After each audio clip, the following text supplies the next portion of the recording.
Hi, Kathy here from Kathy's Cute Creations. Today I'm going to do a video on needles, but first I want to do a little bit of talking. I have some projects in mind to do, so I want those that have suggested them to know that I am working on them. And the one is, and I'm going to show you the fabric that I've set aside. Hopefully I won't have to switch my fabric, but we'll see here in a minute. So here's the fabric that I've chosen because I'm going to give myself at least a couple of tries. And I'm going to use these two together and these two together with these zippers. And I'm going to try to make the expandable bag. Now, I'm not going to make a great big huge one. I'm just going to make a small one. And I don't know for sure right now if I'm going to put the handles on it or not. You guys can decide. All I've got is the fabric picked out, an idea how to make it the way that I want to make it. And if it's something y'all are interested in, that's great. But I don't have the video up. I haven't even started it. Don't even have my fabric iron. Now, second, I just put up the house block. So that was another thing that I want to do. And then I had a suggestion. Hold on one second.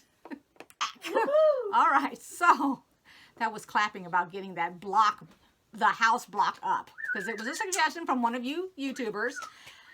If you've suggested something and I haven't done it yet other than this bag, because that was a suggestion also, go ahead and put it in the comments. I'll keep track of it so that I can make that whatever you're suggesting. And then before I start on these needles that I'm going to show you, and Lynn, by the way, this was an excellent idea. I had thought about making this because I went out and I bought, oh my gosh, the kid is killing me here. She's behind the camera. All right. I need to get her out here on the front of the camera. Ma'am, I am not a kid, for 'tis my birthday. That's right. It's her birthday. I'm sorry.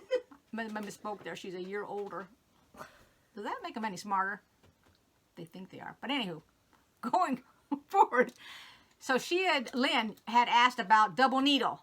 And last month I purchased, because I have some already, but I wanted different sizes because they come different widths, and I'm going to show them to you, and then we're going to do some samples so you can see what you can do with them.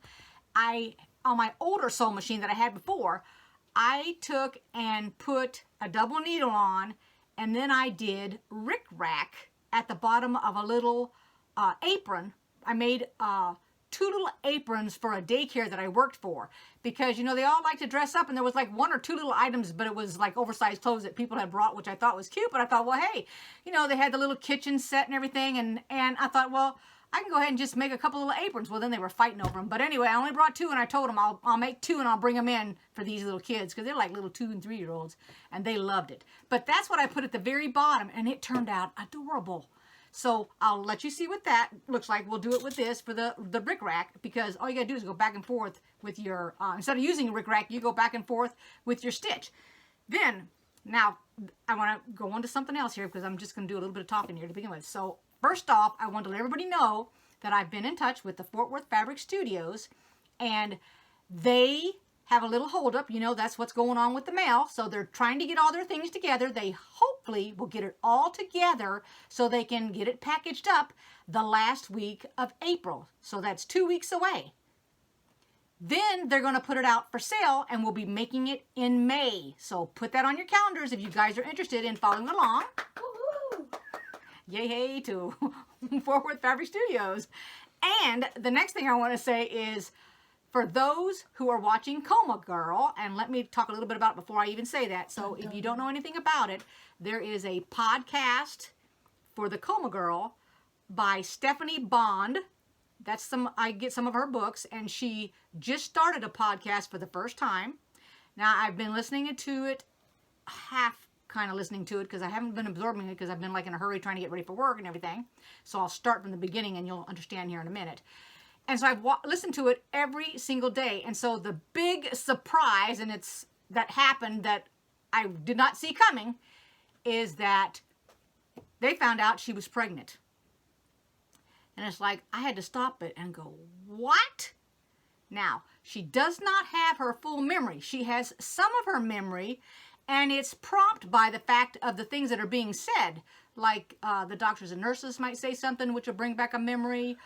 Her sister may say something, her mom and dad. I mean, she's got her memory to the fact that she knows who her mother, her father, her sister, and her brother are. She knows how she was treated by them growing up, the things that they did together. Now, she was not the one that I wouldn't say a favorite, but I guess I'm going to have to say the word favorite in there.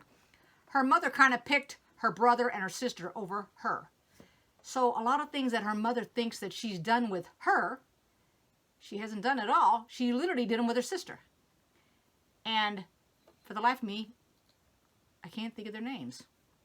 Well, I can't even remember what her mother and father's name is. But anyway, if you watch the podcast, you'll know what I'm talking about. I feel unprepared, but anyway.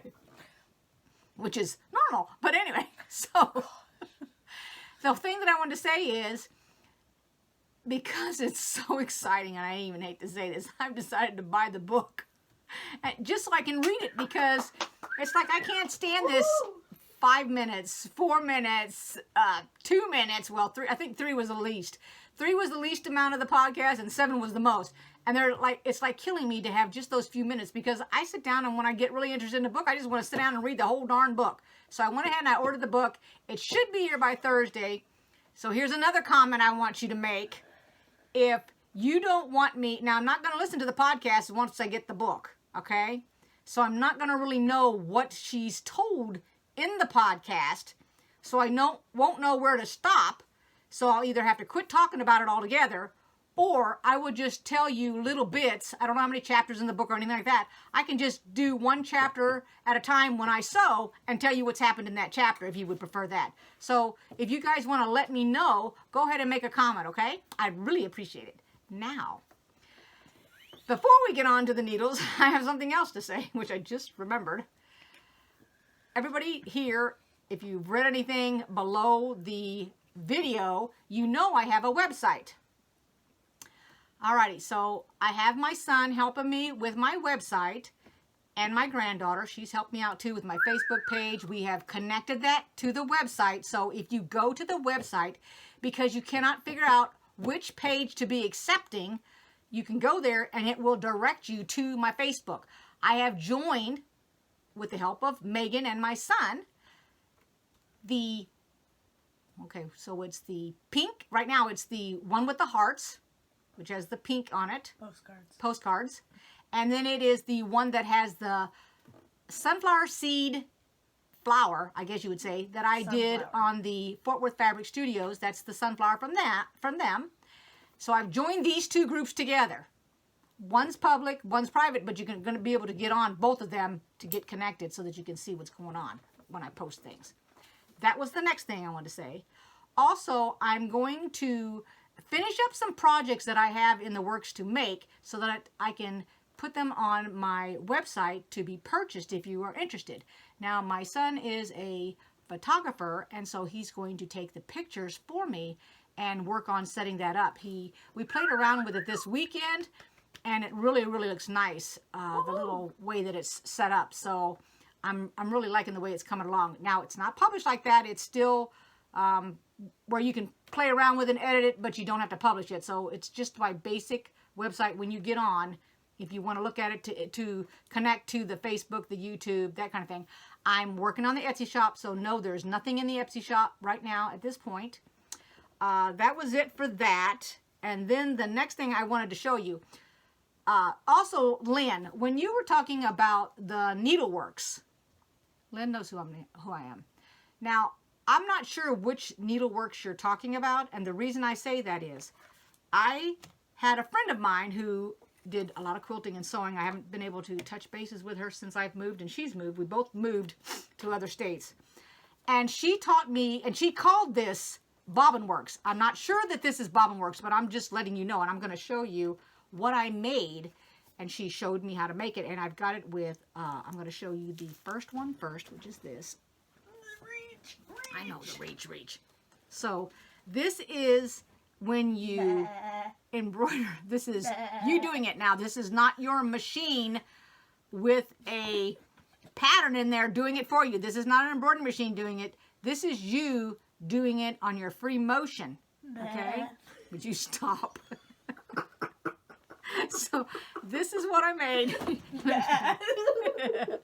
That little sheep right there. And it has the little...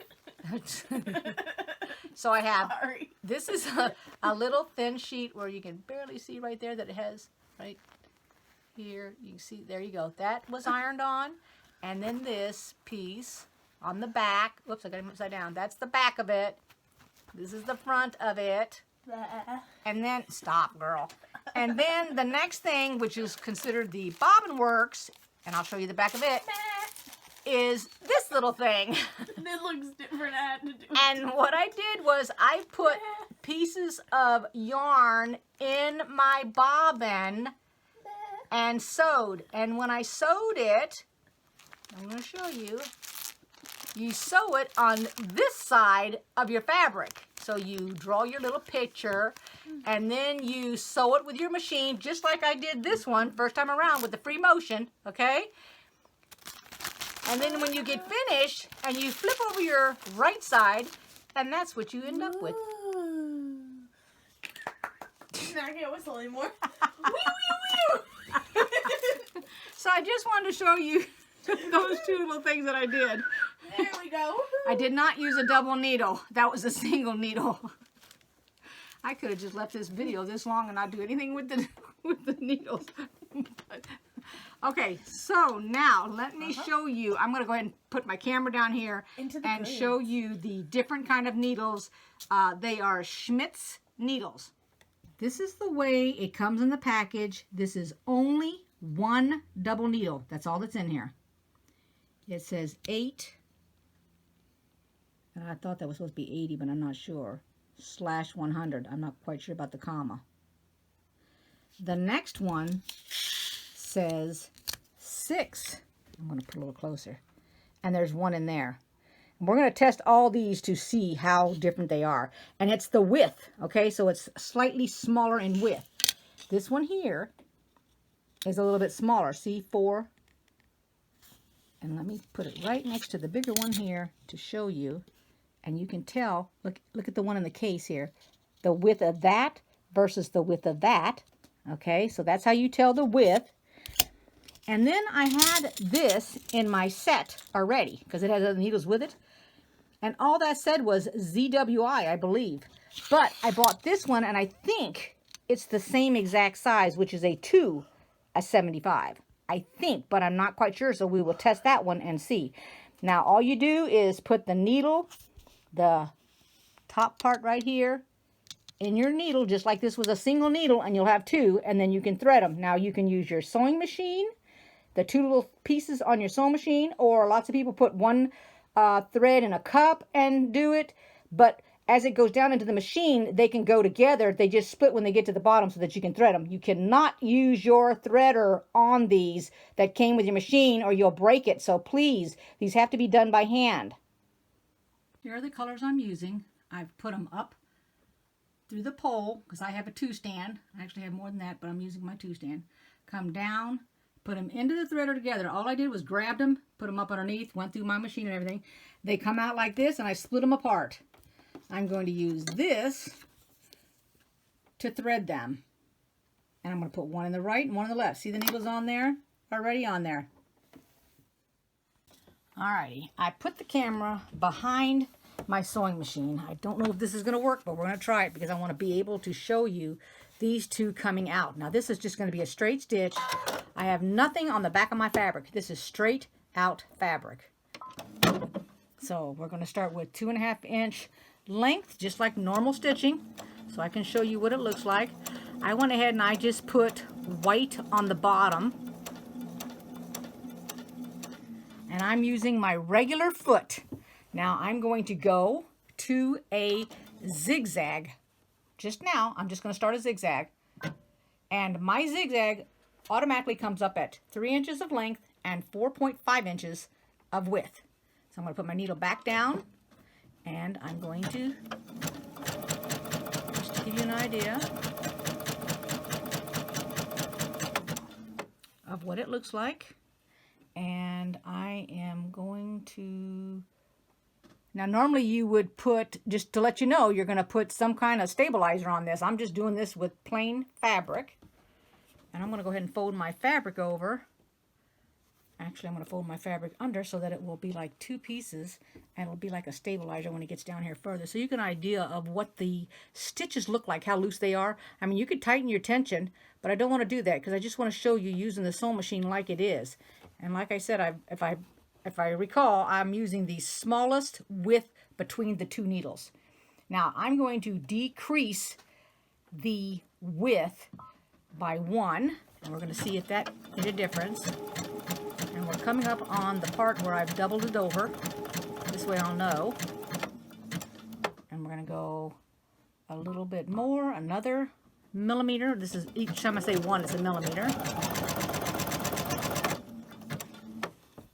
And then we're going to go wider by 1 length. And I'm keeping the same millimeter.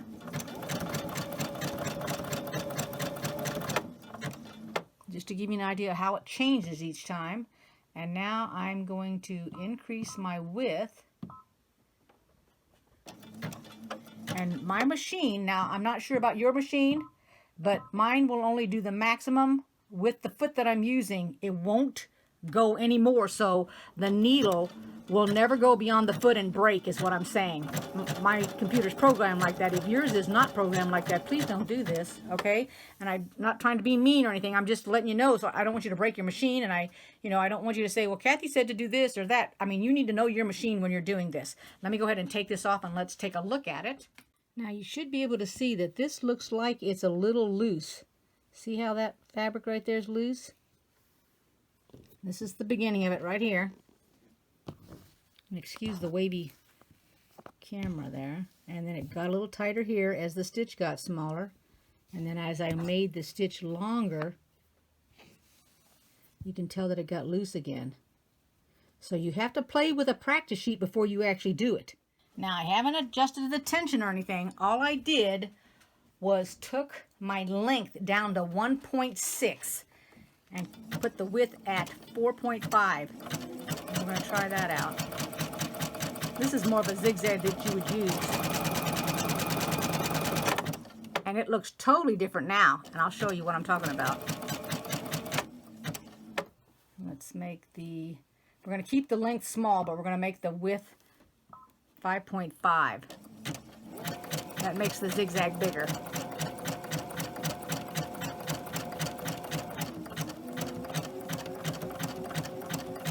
Now we're going to make the zigzag smaller. This is a 3.5. See if I can tell the difference between it. And let's go a little tighter. And tighter means we're going to shrink the length without actually making it, hopefully it won't. Let's see what we got here. I hope this is coming out in the camera correctly. All right, we're going to stop that and we're going to cut it. Alrighty, here's the next one that we did. Just move it right along here. We got a little bit bigger. And then that is really looking nice. They're practically on top of each other. Now let's go to a bigger needle width. Okay? Here's the front side. We're going to flip it over to look at the back side. I did a minute ago, and Megan said, where's the bobbin? And I'm going to show you, if I can get really, really close. You want to point it out, Megan? You need a little pointer? Oh, you're going to do that. Okay. And you see that little bitty white right there that goes up? That's the bobbin. And now keep in mind that when you use regular thread, and yes you can, I just thought I would use embroidery thread. Here's where I folded the fabric for like a stabilizer so you could see what it looks like. And when you use regular thread, it will be a little bit thicker. Alright, here's my bobbin right here. The bobbin thread is this little white piece here, and then my blue and my red. Now I'm going to try to give you a front shot with the sewing machine. Now here's the front view, and I'm going to keep it on what I had last, which was the 3.5 width and the 1 point length. And remember, once it reaches this point, it has like a stabilizer, because I've doubled the fabric. That's what I'm calling my stabilizer, is the other piece of fabric. And this is what it looks like when you're doing it. It's just going back and forth. let me take this foot off and put another foot on so you can see it better. I want to really quickly say, no reason to cut the thread. See how the thread is still attached? All I did was took the foot off. Just do it gently. And then when you put your next foot on, that's if you have this kind of machine. The others, you can work around it and then put your foot up there. I'm not sure if mine's lined up or not. Let's try it out. Not. Go forward. There we go. Just line it up, and you can slowly put your, because I've bumped it a couple times, so I want to make sure. I'm probably going to be a little crooked, but this is just sample. Alrighty, put my foot down, and here we go. And then you can see it better because there's nothing holding the foot. So it just goes back and forth. Let me turn it around here so you have a, still have it on my iPad. So, I mean on my, I still have it here on the tripod, and now it does not want to focus. And I'm not quite sure why.